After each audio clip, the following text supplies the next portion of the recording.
जय श्री राम भक्तजनों। प्यारे भक्तों, चाहे कोई कितना ही पापी हो, अगर यह एक काम करे तो उसे पाप कभी लग नहीं सकता, उसे पाप छू नहीं सकता।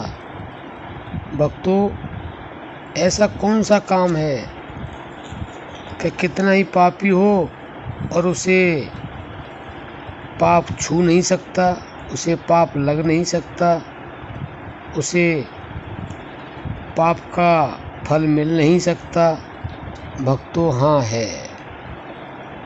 प्यारे भक्तों, कोई भी कार्य आदमी करता है आसक्ति के कारण करता है। बिना आसक्ति के कोई कार्य होता ही नहीं।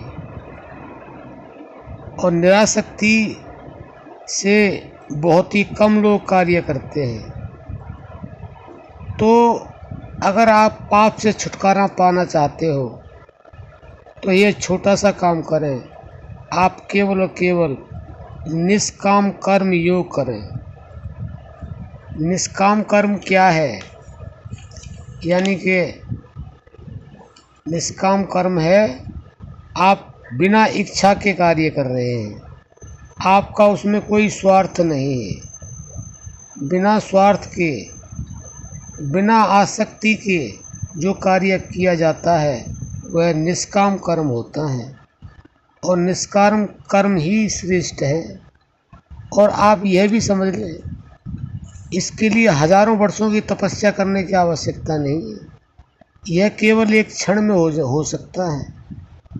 मन को बस इतना बोल दो कि हमने ये कार्य किसी इच्छा से नहीं करना है, हमने ये कार्य केवल निष्काम कर्म समझ करके करना है। इसमें हमने आसक्ति नहीं करनी है कि हम ये कार्य करेंगे तो हमें इसका फल मिलेगा।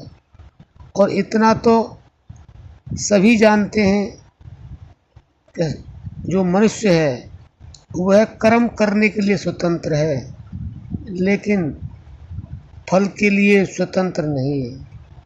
तो इसलिए आप निष्काम कर्म अगर करेंगे तो वो किस लिए करें? केवल अपने कर्तव्य पालन के लिए और धर्म के लिए। आपने धर्म का पालन करना है और अपने कर्तव्य का पालन करना है। केवल उसके लिए कर्म करें, अपने मन में कोई इच्छा न रखें। यानी कि उसके अंदर आपकी कोई कामना नहीं होनी चाहिए कि मैं ये करूँगा तो ये मुझे फल मिलेगा, ये करूँगा तो ये फल मिलेगा। नहीं भक्तों, निष्काम जो कर्म है, निष्काम जो कर्म योग है, निष्काम जो भक्ति है, इससे बढ़कर कुछ भी नहीं है।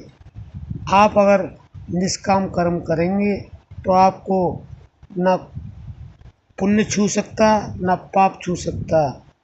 तो आप ये इस तरह से करके देखें तो आप अपने जितने भी पाप आपने अनंत जन्मों में किए हैं वो सब निष्क्रिय अपने आप हो जाएंगे। और जो पुण्य से फल मिलता है स्वर्ग जाने का, वह भी निष्क्रिय हो जाएगा और आपको मुक्ति मिलेगी। भक्तों, अगर आपकी समझ में आया हो तो अर्जी हमारी और मर्जी आपकी। आप निष्काम करने का अभ्यास शुरू कर दें तो फिर आपको सब कुछ मिलेगा, वह मिलेगा जिसकी आपने कभी कल्पना भी नहीं की। अब हम अपनी वाणी को विश्राम देते हैं। जय श्री राम।